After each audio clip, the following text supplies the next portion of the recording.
Hello everyone, welcome back to my channel.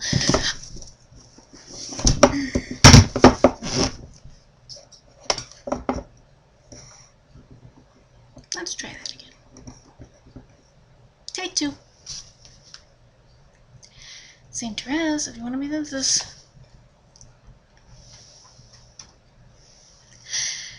Hello everyone, welcome back to my channel. Today's video is about a special friend of mine, or at least the story of her life. It's taken actually from her autobiography, so the majority of it.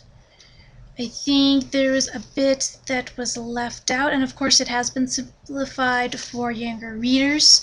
But this is The Little Flower, the story of St. Therese of the Child Jesus.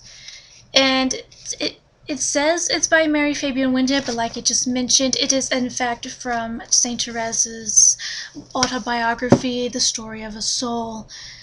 And it has been simplified for younger readers, though I don't see why. It wasn't like it was very,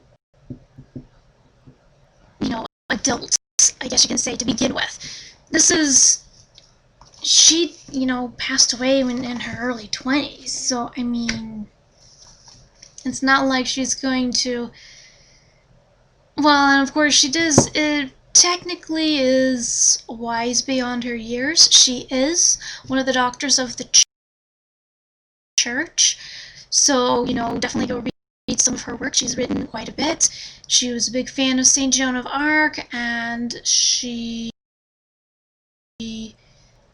wrote a play for her, and she's written like several poems and a few little shorts, mainly poems, and some theological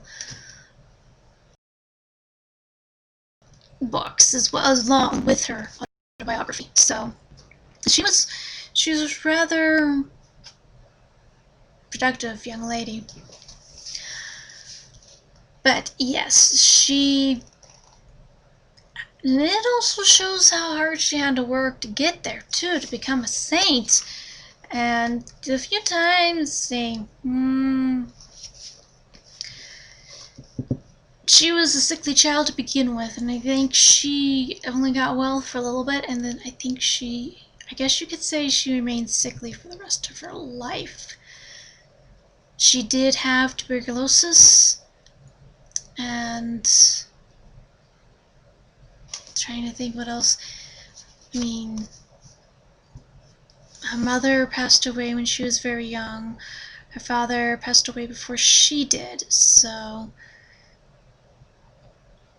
her papa didn't have, to deal with the whole, I mean, he did still, because they lost a few siblings, and when they were babies, so, they at least had the opportunity to baptize those babies, and so they're technically in heaven now, along with the rest of the siblings now. And what's the funny thing is that technically this actually did not happen that long ago. Where's 1858. Though that's when her parents got married. It was 1858. And St. Therese was in 1873 is when she was born. 1897, yeah. I mean, it's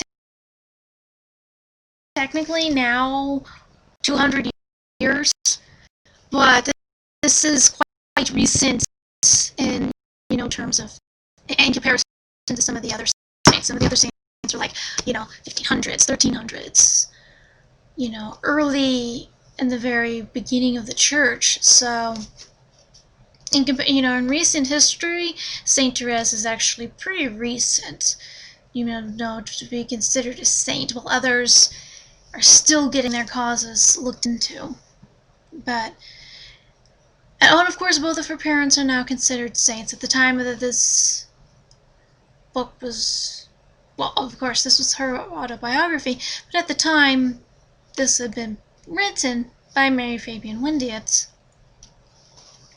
Her parents were not saints. I think they were only blesseds at that time. But they're definitely saints now. So yeah, I think the whole family. I know several of her sisters. Hmm. All of her sisters went into a convent. But some went into one convent, some went into the other. But they all became nuns. And I think that majority of them are blessed. Saint Therese was the first to become a saint. Then we got both of their parents. I think the rest of them are just blessed right now. We might eventually have the whole family canonized. Who knows? Well, time will tell. That's all up to the Pope. So we'll see.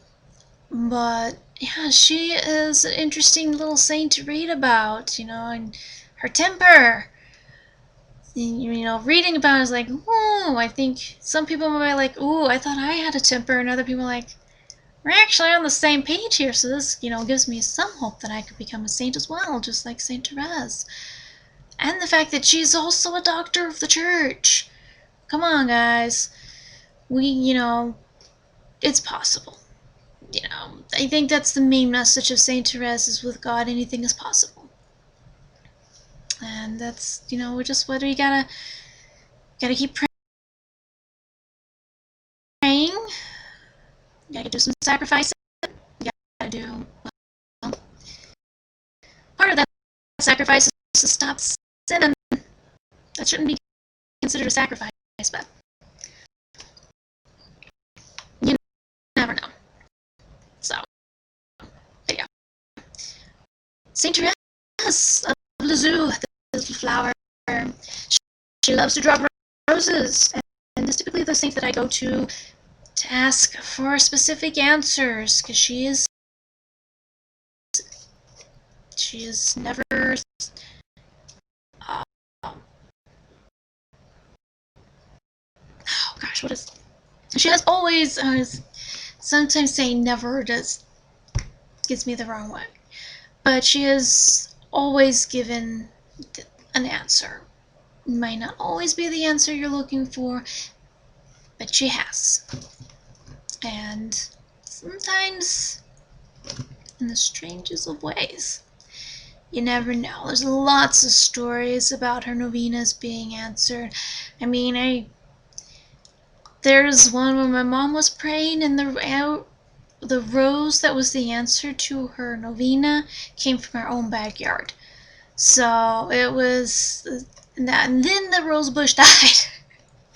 Then the rose bush died once Saint Teresa got it, and it's like, okay, there's your answer.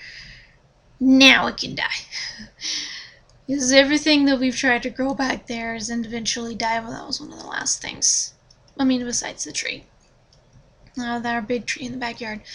But yeah, so it comes in, just be on, kind of be on the lookout, but also be prepared to be surprised, depending on how things roll.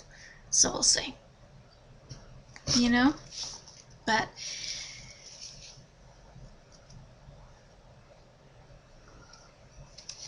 Saint Therese of Lisieux, ladies and gentlemen,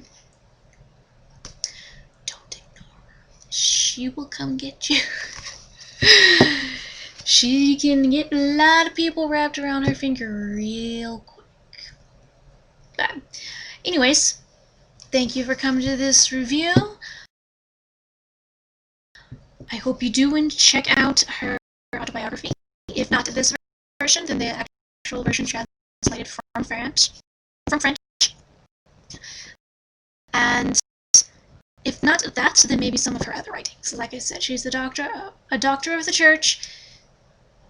There's a lot that she has written, and you can read just about all of it. Alright, so thanks for coming by. I hope you find this little friend of God interesting.